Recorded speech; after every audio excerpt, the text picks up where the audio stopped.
Now, Mr. Witness, pagdating po sa DepEd confidential funds, as you mentioned, you issued the first two AOMs. Yes, sir. Tama po. I mean, AOM for the first and second quarter. Yes, sir.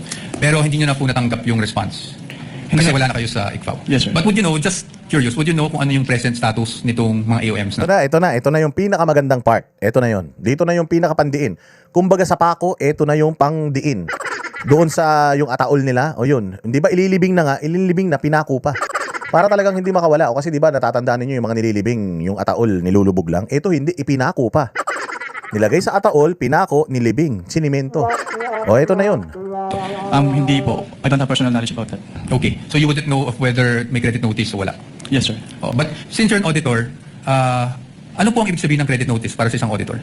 Kapag sinabing credit notice, yung documents submitted ay already passed in audit na po. Opo, pass in audit, meaning allowed? Yes po. Allowed But in subject to the reopening of the audit later on po. Okay, thank you, Mr. Witness. Ngayon, Mr. Witness, since hanggang doon lang naman, no, yung naging saklaw talaga ng inyong service, I don't want to prolong this any longer. Gusto ko lang makita, based on your findings, AOM, diba? Tapos yung notice of suspension para sa OVP and AOMs for DepEd, these are preliminary findings, correct? Yes po, kasi nire-require pa naman sa agency na mag-adjust. Klaro ha. Preliminary findings. Preliminary findings. Preliminary. Pangunang findings. Findings pa lang. Kumbaga, obserbasyon mo pa lang yun. Di ba? Para pasimplehin natin.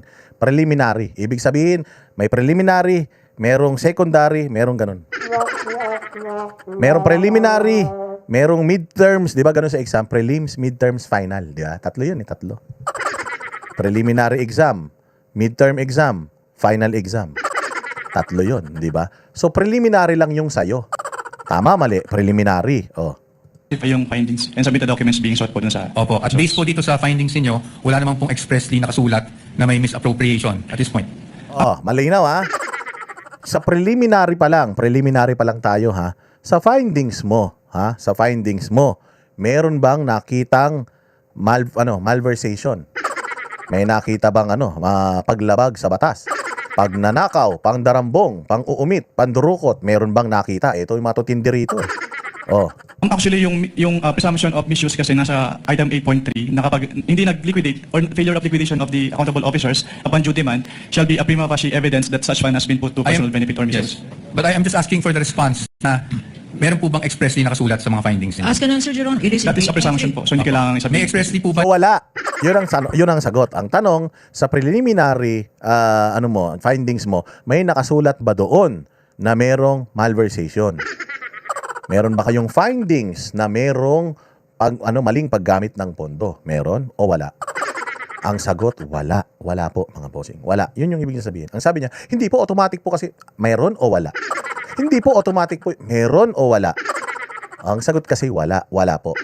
Walang ganong findings. Na nakasulat na may isang kusing na napunta sa bulsa ng Vice President? Ask an answer, Your Honor. Meron bang doon sa preliminary may napunta kahit isang kusing sa bulsa? Hindi ba kaya nagagalit na si Kapunan eh?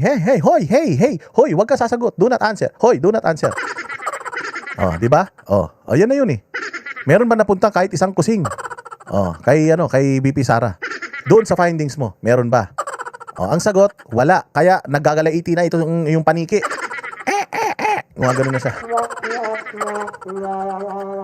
Ulitin natin yung part na yun ha. Ulitin natin, hindi ko puputulin para marinig nyo. Meron po bang expressly nakasulat sa mga findings niyo? Ask an answer, Your Honor. It is That is a presumption po. So hindi kailangan May i-submit. expressly po ba na nakasulat na may isang kusing na napunta sa bulsa ng Vice President? Ask an answer, Your Honor. Wait, don't answer. Wait, don't answer. Hoy. Ang galing ni Powa. Sobrang galing ni Powa. Pucha yan. Sasagot na yung taga-Kowa. Kaya lang pucha hindi pinayagan ni Hindi pinayagan ni Ik-Ik. Hindi pinayagan ni Wak-Wak. Walang yan na yan. Sasagot na yun. Hoy, wag ka sasagot. Atay tayo dyan. Ulitin natin ha. Maganda yung palitan na yun. The accountable officers upon due demand shall be a prima facie evidence that such fund has been put to personal benefit or misuse. But I am just asking for the response na meron po bang expressly nakasulat sa mga findings niyo? Ask an answer, Your Honor. It is That is a presumption po. So hindi kailangan May i-submit. expressly po ba na nakasulat na may isang kusing na napunta sa bulsa ng Vice President? Ask an answer, Your Honor. Wait, don't answer. Wala na. Tapos na. Di ba ulit-ulitin ko naman? Huwag kayong masyadong huwag kayong masyadong beksa dyan. Ako host eh. Ako masusunod. Uulitin ko naman, inulit ko naman, nakita nyo naman, hindi ba? O meron ba sinabi doon sa report mo na may napuntang isang kusing kay Inday? Wala. Sabi, hoy, wag ka sasagot, wag ka sasagot! Wag ka sasagot, hindi yan ang usapan natin. Ang usapan natin, magnanakaw si Inday, Sara. Magnanakaw si Inday, hindi mo pwedeng sabihin yan. Oh. Hindi mo pwedeng sabihin yan. expressly nakasulat na may misappropriation at this point? Actually, yung presumption of misuse kasi nasa item 8.3 na kapag hindi nag-liquidate or failure of liquidation of the accountable officers upon due demand shall be a prima facie evidence that such fund has been put to personal benefit or misuse. Yes. But I am just asking for the response na meron po bang expressly nakasulat sa mga findings niyo? Ask and answer, Your Honor. It is That is a presumption po, so hindi kailangan May isabihin. expressly po ba na nakasulat na may ni isang kusing na napunta sa bulsa ng Vice President? Ask and answer, Your Honor. This. Wait, don't answer. Wait. That question, Your Honor, has been asked and answered. Yes, sir, Your Honor. Sustained counsel, I think what you're getting at, modify your question. You can get it. Okay. Sasagot, hindi yan kasama sa pinag-usapan natin. Babawiin ko yung bayad ko sa'yo. So, basically po, ang findings nyo ay preliminary lamang. Wala pong any conclusive finding pa as to any misappropriation. Yun lang po ang tanong ko. Ang sabi kasi sa circular, upon failure to liquidate, No, meron I'm presumption. asking, Your Honor. Ask and answer, Your Honor. No, You the already witness said. Asking if it's... The witness is not responsive. Kindly respond. I think the question is quite simple, Yun lang naman Mr. po. Romil. Preliminary pa lang. So wala pang any conclusive finding as to any misappropriation. Yun na lang po. Para lang po, masagot nyo na ng diretso. Hindi naman po kasi kailangan i-state doon sa findings. Again, Your Honor, non-responsive. Sumagot ka. Sumagot ka, wala pang konklusyon. Opinion yun, opinion. Ha? Opinion, kaya pumasok ka kasi opinion. O, hindi ka papasok doon, konklusyon. O, wala pang konklusyon. Opinion pa lang.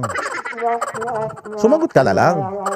Oo, huwag ka mag-alala. Wala na, huli ka na eh. Umpisa pa lang, palpak ka na eh. Well, hindi mo na mariredeem yung sarili mo. Umpisa pa lang nagsinungaling ka na. Sabi mo si Inday Sara lang may confidential funds, meron pala si Binay. Doon pa lang nagsinungaling ka na eh. So dito tinatanong, sa iyong preliminary investigation, wala pa mong konklusyon doon na nagnakaw si Inday Sara, tama? Yun lang naman eh, wala pa po. Preliminary pa lang eh, wala pa. Oh, yun naman pala, anong pinagtatalunan natin dito? Let the presiding officer be the one to do it, or try to do it.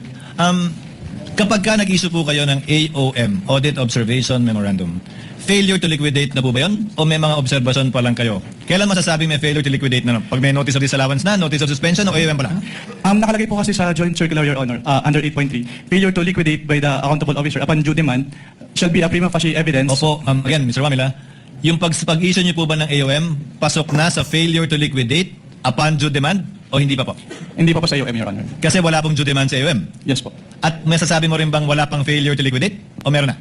Pag sa IOM po wala, pero pag sa NS po, since meron ng first issuance which is considered as demand, so meron na po sa NS. So, AOM wala pa. Pag NS, meron Meron ng... na. Malinaw ha, sa AOM wala pang failure to liquidate. Anong sinasabi nyo hindi ma-liquidate ni Inday? Eh wala pa palang failure to liquidate eh. Tapos na, wala na. The end.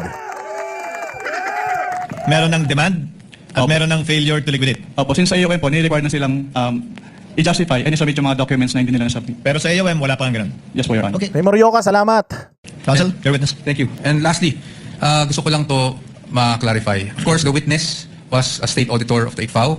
So, recommendatory lang po ang function ninyo. Hindi po kayo nagde-decide pagdating sa, lalong-lalo na pagdating sa notice of disallowance. Tama po ba? Yes po, it's the function of the Commission proper. Thank you. Thank you, Mr. Tapos ang boxing, recommendatory. Recommendatory. They can only recommend. Ha? Pag nagrekomenda ka, pag nagrekomenda ako sa'yo, pwede mong sundin at pwede mo ring hindi sundin. Tama? Rekomendasyon eh. Recommendatory. Naintindihan niyo ibig sabihin? Taas kami nakakaintindi rito ng recommendatory. Pag ako nagrekomenda ako sa'yo, uy, masarap dito kumain sa restaurant na ito. Automatic ba kailangan kumain ako doon sa restaurant na yon? Pwedeng hindi. Nirekomenda mo lang man. Hindi naman final and executory yung recommendation mo. O, yan yung sinasabi ko. Na ang COA, yan yung pinapaliwanag ko nung nakaraan pa. Okay? Yung COA, wala po sa trabaho nila na sabihin na magnanakaw si Inday Sara. Wala. Okay? So kapag ka ang COA hindi pumayag at ipinababalik nila yung pera, ang Office of the Vice President, nag-liquidate sila, ayaw tanggapin, hihingi sila ng legal remedy. What's the next step? Okay? Next step is yung Court of Appeals, CA. Tapos, pagka hindi mo pa rin nakuha sa Court of Appeals, may Supreme Court pa. Ganun kahaba yung proseso niyan. Ang COA, wala silang authority para sabihin na nagnakaw ka. Wala. Audit lang sila. Sasabihin lang nila, recommendations, isoli nyo yung pera. Pero hindi yun executor. Kaya nga ang daming may mga notice of disallowance na mga, si Gwen Garcia, wala na si Gwen Garcia, na gobernador ng Cebu. Ang laki ng notice of disallowance nun. Naibalik ba yung pera? Korte lang po. Tapos na ang usapan, wala na tayong pag-uusapan. Bayaan na natin itong impeachment court ang at least ang galing-galing ni Powa, palakpakan natin si Powa. Ang husay ni Powa. Ang ganda ng panimula niya, kinanyon niya kagad. Pinakita niya, sinungaling etong testigo. Pinakakalat nila, si Inday Sara lang ang mayroong confidential funds. Yun pala, meron din si Binay. Tinanong, may training ka ba patungkol dito sa sa mga yung confidential intelligence operations? Wala. So sabi ni Lacson, competent ba siya para mag-audit patungkol sa mga confidential operations? Wala. Kasi hindi naman siya intelligence operative. Wala naman siyang experience doon. At ang pinakahuli, nag-liquidate ba? Sumagot ba? Ang Office of the Vice President? Opo, sumagot. Ang pinakahuli, sa iyong preliminary, nagnakaw ba si Inday Sara? Nakalagay ba sa iyong report na nagnakaw si Inday? Wala. Recommendatory ang Commission on Audit, recommendatory lang. Opo. Tapos na, wala na. 12-0, sabi nga dito, 12-0. 12 days na, hindi pa rin sila nakakapuntos. Yan yung sinasabi natin. Mahirap talaga pagka fishing expedition. Saya, di ba? Dito lang yan. Banateros lang yan. Boss Dada TV lang yan. Wala nang iba. Kaya manonood kayo lagi kasi dito wala kayong matututunan. Puro katarantaduhan lang. Dito natuwa kayo. Pinanood nyo to kanina. Di ba? Naboring kayo. Sabi nyo, boring naman. Ang boring. Di ba? Hindi pala siya boring. Ang ganda pala nitong cross-examination nito ni Powa. Akala natin bait-bait ni Powa. Akala natin pinababayaan sila ni Powa. Pero ang ganda pala. Nung pinunto por punto natin, grabe pala itong ginawa ni Powa dito. Minashinggan niya. Minashinggan niya tong mga to, di ba? Mabuhay kayo. Maraming salamat sa inyong pagtangkilik. Napakapalad ninyo dahil nakapanood kayo ng live. Katulad ng dati, i-upload po natin to as video. Pag na-upload natin to, panoorin nyo ulit. Kung gusto nyo balikan, i-share ninyo para may matutunan yung mga tambay dyan sa kanto, may matutunan man sila. Hindi ba? Kasi yung lingwahe na ginagamit natin, lingwahe na maiintindihan natin. Hindi natin kailangan maging technical dito. Hindi natin kailangan maging jurist. Hindi natin kailangan maging academe. Dito kailangan yung lingwahe na ginagamit natin. Bakit palamura si Boss Dada? Ganun talaga. Ganyan ang mga Pilipino. Palamura talaga yan. Pilosopo talaga mga Pilipino. Mas naiintindihan natin. Hindi boring, di ba? Boring pa ba? Hindi ba? Hindi. Ganun lang yan. Hindi nila kaya yan. Tayo lang may kaya niyan. Banateros lang yan. Maraming salamat sa inyong pagtangkilik. Magkita-kita po tayo ulit sa susunod na vlog bukas. Panoorin natin ulit. Baka sakaling may makuha ulit tayong magandang aral. Thank you very much. See you again next vlog. Kami ang boses ng masa, hindi natatakot. Katotohanan lang, di kami nalulunod. Walang bahid ng sismis, lahat ay totoo. Kahit sino ka pa, pag mali ka babanatan ka. Walang pinipili kulay, wala kaming kinikilingan. Basta para sa bayan, kami lalaban. Pag tama palakpakan, pag mali banatan. Di matitinag, di matatakot. Para sa bayan, tuloy ang sigaw. Sa harap ng kamera, walang halong takot. Mga baluktot, lahat kayo'y tutumba. Ang hustisya at totoo, yun lang ang mahalaga. Kahit sinong harang, di kami matitinag. Walang pinipiling kulay, wala kaming kinikilingan. Basta para sa bayan, kami lalaban. Pag tama palakpakan, pag mali banatan.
sa